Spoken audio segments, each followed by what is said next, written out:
நான் முத்தமிழன் கலைஞரோட மருத்துவர். அதாங்க நிரந்தர பட்டம். இந்த முன்னாள் இந்நாள் சட்டமன்ற உறுப்பினர்லாம் மக்களால் தேர்ந்தெடுக்கப்பட்ட பிரதிநிதிகள் வேற. நான் எப்பொழுதும் வாழ்நாள் பெருமிதம் என்னன்னா, பெருமையா எங்க போனாலும் எந்த மேடையில சொல்றது ஒரே வார்த்தை தான், நான் முத்தமிழின் கலைஞரோட மருத்துவர்.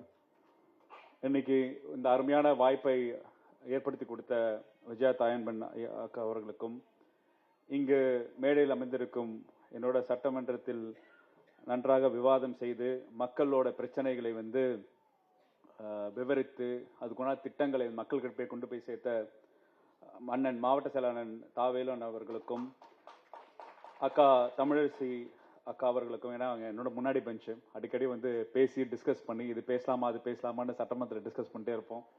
அது சாரஸ்யமான அனுபவம். மகளிர் அணி செயலாளர் எல்என் டேவிட்சன் அக்கா அவர்களுக்கும், நாமக்கல் ராணி அவர்களுக்கும், இங்கே கூடியிருக்கும் அனைத்து வெல்லும் தமிழ் பெண்களுக்கும் வணக்கம். எங்களுக்கு கழகத்தின் துணை பொதுச் செயலாளர், நாடாளுமன்ற உறுப்பினர், கவிஞரோட நாங்க சமூக தளத்தில் எப்பொழுதும் நிரந்தரமாக அவர் தோழர் என்று அழைப்போம். தோழர் கனிமொழி அவர்களுக்கு என் வாழ்த்துக்களை தெரிவித்துக் கொண்டு ஒரு சிறிய உரையை நான் தொடங்குறேன். முத்தமிழன் கலைஞர் மருத்துவர் அப்படின்னு சொன்னோடனே 2016 தேர்தல் நம்ம தோல்வி. அன்னைக்கு இரவே முத்தமிழன் கலைஞரை இரவு நேரத்தில் கன்சல்ட் பண்ண போயிருந்தேன். அப்போ இரவு நேரத்தில் போய் அவர் போய் பார்த்துட்டு இருக்கும்போது அவர் நிசப்தமாக மகிழ்ச்சியாக தொலைக்காட்சி பார்த்துட்டு இருந்தார். என்ன டாக்டர், தேர்தல் எல்லாம் பார்த்தீங்களா, மக்கள் திருப்பி நம்மளை தோக்கடிச்சிட்டாங்களான்னு சிரிச்சுட்டே கேட்டுட்டு இருந்தார். உட்காருங்க தம்பி நித்யா, டாக்டருக்கு எனக்கும் பிடிச்ச அந்த இட்லி முட்டைக்கறியை சமைச்சு கொண்டு வர சொல்ல அப்படின்னா. இப்ப அன்னைக்கு அப்போ முட்டைக்கறி இட்லியோட தொட்டு சாப்பிட்டுட்டு இருக்குமோ, ரொம்ப பிடிக்கும் அவருக்கு முட்டைக்கறி, எனக்கும் ரொம்ப பிடிக்கும். அதனால பேசிட்டு இருந்தோம்.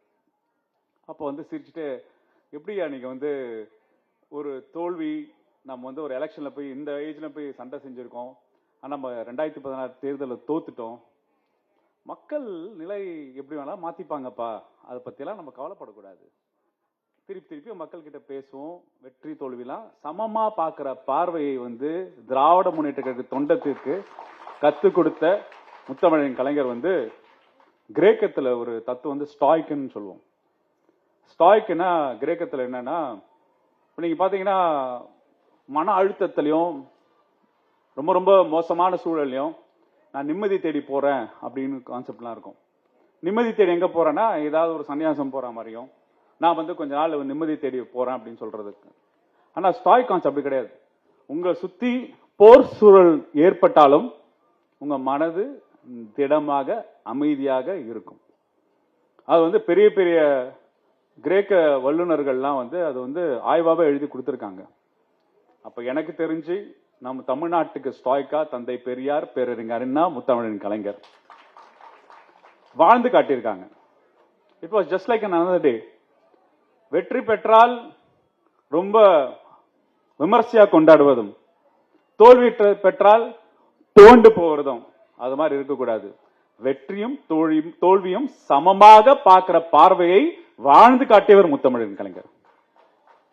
அதனாலதான் முத்தமிழன் கலைஞரோட புதுவனாக நம் தமிழ்நாட்டு முதல்வர், கழக தலைவர் அன்னைக்கு பதவியை ரிசைன் பண்ணிட்டு மக்களுக்காக அன்னார்களை வந்தாங்களா இல்லையா, மக்களை சந்திச்சாங்களா இல்லையா.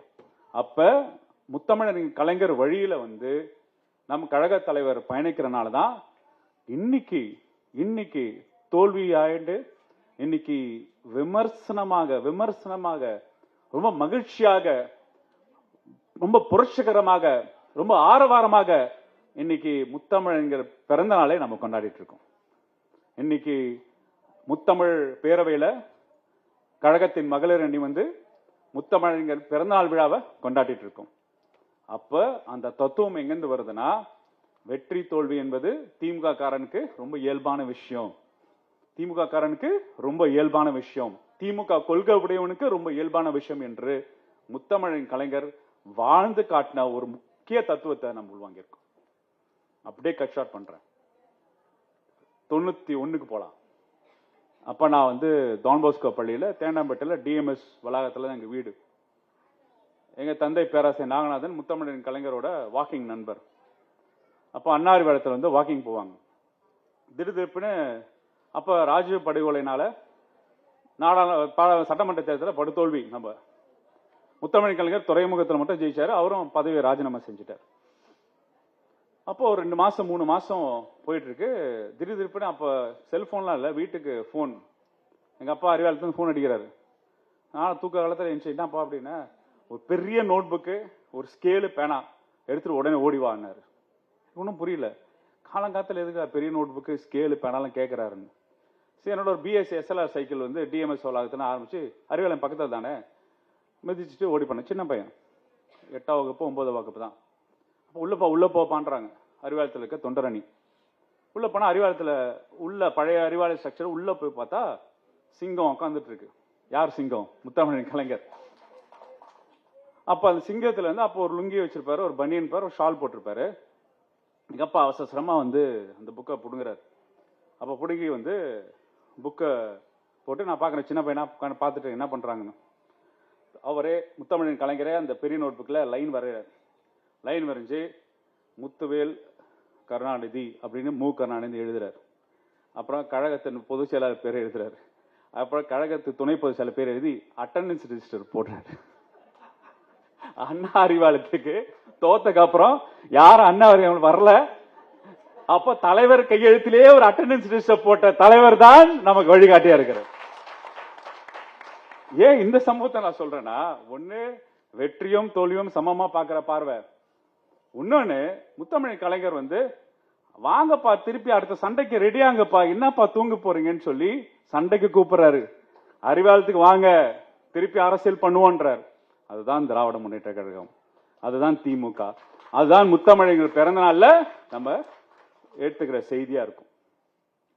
நான் அடிக்கடி வியப்பா பார்ப்பது உண்டு. என்னன்னா, அவர்கிட்ட பழகும் போது பல்வேறு சித்தாந்தங்கள் வந்து நேரடியா வாங்கும் போது இந்த தமிழ்நாட்டு மக்களை வந்து உளவியல் ரீதியாக புரிஞ்சு கொண்ட ஒரு மாபெரும் தலைவர் அவர். அவர் வந்து தமிழ்நாட்டு மக்களுக்கும் திமுக உள்ள உறவும், தமிழ்நாட்டு மக்களுக்கும் முத்தமிழ் கலைஞருக்கு உறவும், இந்த உறவு என்பது எப்படி இருக்குன்னா, ஒரு தாய் தந்தை உறவு மாதிரி தான். வீட்டில் இருக்க பசங்க நம்ம கிட்ட சண்டை போட்டுக்கிட்டு கோச்சுக்கு போவாங்க. எங்க போனாலும் திருப்பி அம்மா அப்பா வீட்டுக்கு வந்துதான் ஆகணும். அந்த உறவு பாண்டேஜ் தான் திராவிட முன்னேற்ற கழகத்துக்கும் தமிழ்நாட்டுக்கு மட்டும் உள்ள உறவு. அப்பப்ப சண்டை போட்டுப்பாங்க, அப்பப்ப ஒன்னா சேர்ந்துப்பாங்க. ஆனா தாய் தந்தைய வந்து எப்பொழுதும் விட மாட்டாங்க. அதன் அடிப்படையில தான் பாத்தீங்கன்னா முத்தமிழன் கலைஞர், ஏன்னா பேரறிஞர் அண்ணா கிட்ட இருந்து திமுக வந்து மாறுது. அப்ப அறிஞர் அண்ணாவின் தம்பிகள் முத்தமிழன் கலைஞர் உடன்பிறப்புகளா மாறுற காலகட்டம். அந்த காலகட்டத்துல கட்சியில இருக்கிற நிர்வாக தன்மையை வந்து கட்டமைக்கிறது முக்கியமான வேலை. 71, 76 ஆட்சி காலத்துல இந்த தமிழ்நாட்டு மக்களுக்கு அவர் என்ன பண்றாருன்னா, பேரறிஞர் அண்ணா வகுத்த பாதை, தந்தை பெரியார் வகுத்த பாதையில எப்படி திட்டங்கள் மூலம் அரசாணைகளும் தமிழ்நாட்டை மீட்டெடுக்கிறது. ஏன்னா உங்களுக்கு தெரியும், பஞ்சம், பயங்கர பஞ்சம். காங்கிரஸ் அரசாங்கம் விட்டு போகும்போது பயங்கர பஞ்சம். நல்ல வேலை நம்மளை விட்டு போனாங்க, ரொம்ப மகிழ்ச்சியா இப்ப பாக்குறோம். பாரம் போச்சு, லோடு இறங்கிருச்சு, சந்தோஷமா இருக்கும். அப்ப காங்கிரஸ் அரசாங்கம் வந்து தமிழ்நாட்டை வந்து பஞ்சத்துல விட்டுட்டு போனதான் கதை. அப்பதான் நம்ம வந்து ஒரு படிக்கு ₹1 ஒரு அண்ணாக்கு ஒரு படி நிச்சயம்னு நம்ம ஒரு தேர்தல் வாக்குறுதி. அண்ணா வந்ததுக்கு அப்புறம் அதை நிறைவேற்ற முடியாத நிலை என்னன்னா, 2 வாரத்துக்கான 3 வாரத்துக்கான ரேஷன் ஸ்டாக்ஸ் தான் இருந்தது. அப்ப பேரறிஞர் அண்ணா வந்து ரொம்ப கஷ்டப்பட்டிருக்காங்க. இப்படிடா இது வந்து இந்த இந்திய அமைப்பு முறை, இந்த பார்லிமெண்ட் அமைப்பு முறை, ஒரு சட்டமன்றத்துல வந்து ஒரு முதல்வருக்கான வேலைகள் ரொம்ப கம்மியா இருக்கு. நம்ம எவ்வளவு கனவுகள் நிறைவேற்றணும் வந்திருக்கோம், ஆனா அந்த கனவுகள் நிறைவேற்றணும் கடிவாளங்களா இருக்கு. எப்பொழுதும் ஒன்றிய அரசோட சார்பாகவே இங்க எல்லாமே நடக்குது. ஒரு சட்ட முன்வடிவு கூட ஒரு ஆளுநர் கிட்ட தானே நம்ம சட்ட முன்வடிவு அனுப்புறோம். சுதந்திரமா செயல்பட நிலை இருக்கு, இது மாற்றி அமைக்கணும்னு அண்ணாவோட வேட்கை இருந்துட்டே இருந்தது. புற்றுநோயினால அண்ணா வந்து காலமாயிட்டாங்க, அறிஞர் அண்ணா. அப்புறம் முத்தமிழ் கலைஞர் இந்த சேலஞ்சை எடுத்துக்கிறாரு. சரி, நீ உருவாக்கின இந்த ஸ்ட்ரக்சர்ல தமிழ்நாட்டை வந்து சுயசார்பு மாநிலமாக மாத்துறதுக்கான வழிமுறைகள் தான் பல்வேறு அமைப்புகளை வந்து இன்னைக்கு தமிழ்நாட்டில் வலம் வருதான் முத்தமிழர்கள் போட்ட அடிப்படை தான். கிட்டத்தட்ட 44 தமிழ்நாட்டோட பொது நிறுவனத்தை உருவாக்கியவர் முத்தமிழன் கலைஞர். நீ பிளானிங் கமிஷன் வச்சிருக்கியா, நான் ஒரு பிளானிங் கமிஷன் வச்சிருக்கேன்.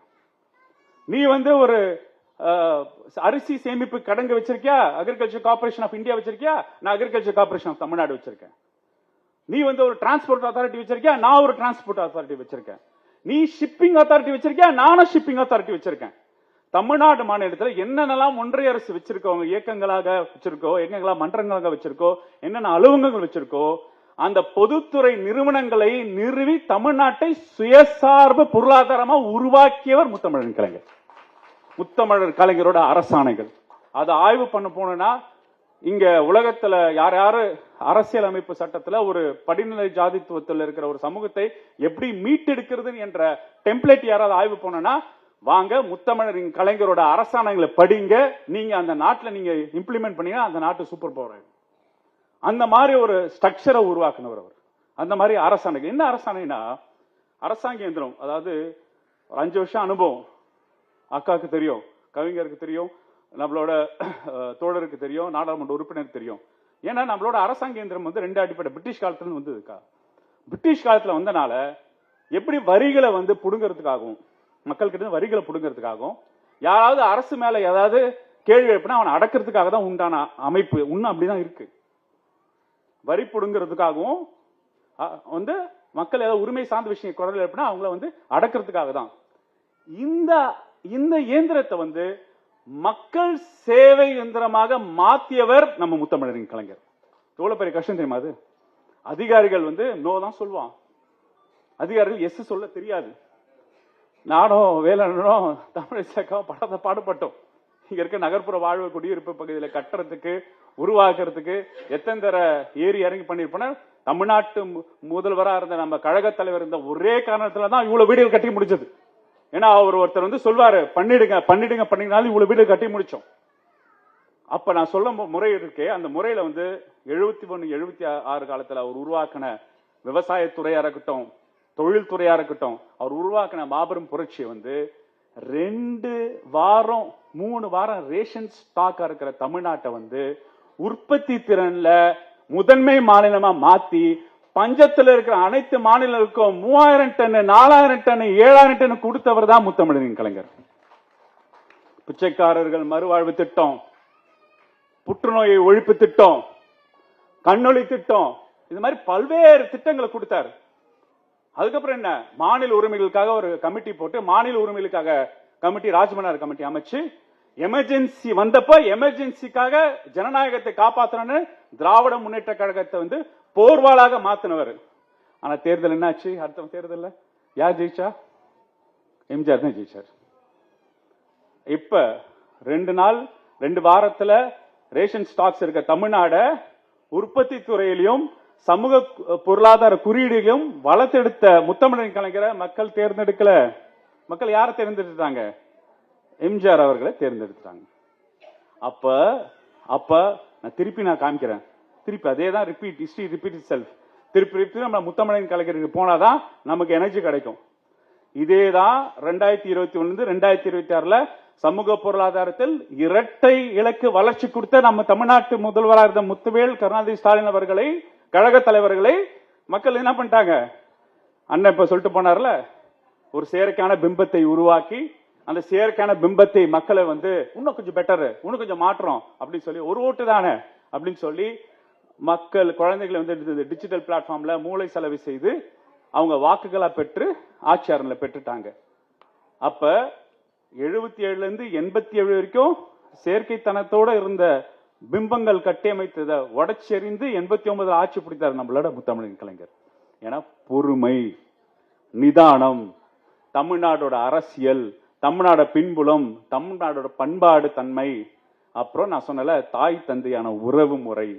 அப்ப தமிழ்நாட்டு மக்கள் உறவு முறையை ஆழ்ந்து உளவில் ரீதியாக உணர்ந்த முத்தமிழின் கலைஞரை இன்னைக்கு நம்ம ஏன் தேடுறோம்னா, நமக்கு எனர்ஜி வாங்குறதுக்காக, நம்மளோட பவர் இருக்கிறதுக்காக, நம்மளோட பூஸ்ட் ஆகிறதுக்காக தான் அவரை நம்ம தேடி பார்க்கிறோம். ஒரு மாற்றம் அது நம்ம இங்க பேசி ஆகணும். அதோட என்னோட சிறிய கருத்து உரையை நான் முடிச்சுக்கொள்றேன்.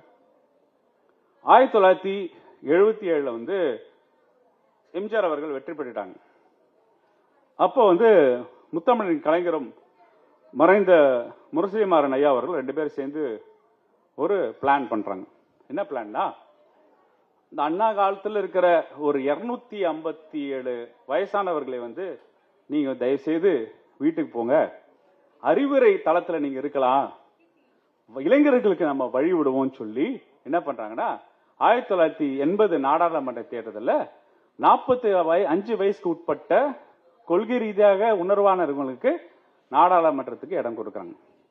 அப்ப கொடுக்கும்போது 80களில் எம்ஜிஆரை தோக்கடிச்சிட்டோம். நம்ம எம்ஜிஆரை தோக்கடிச்சிட்டோம். எம்ஜிஆர் 2 சீட் தான் ஜெயிச்சார். அப்ப பூர்வீக ரீதியாக இன ரீதியாக அறிஞர் அண்ணா காலத்திலிருந்து பயணிச்சவங்களை வந்து நீங்க வந்து ஒரு மென்டர்ஷிப் ப்ரோக்ராமுக்கு போங்க என்று ரெக்வெஸ்ட் பண்ணாங்க.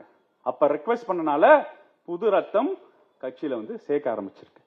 அப்ப என்ன வந்து விஜய தாயன்பக்காக வந்து கோச்சிக்க கூடாது, நான் வரும்போது சொல்லிட்டு வந்தேன், நம்ம மாற்றங்கள் வந்து எங்க தந்தை பெரியாருக்கு தந்தை பெரியார்னு பேர் கொடுத்த மகளிர் கூட்டம் தான் புரட்சிக்கு வழிவகுத்தாங்க.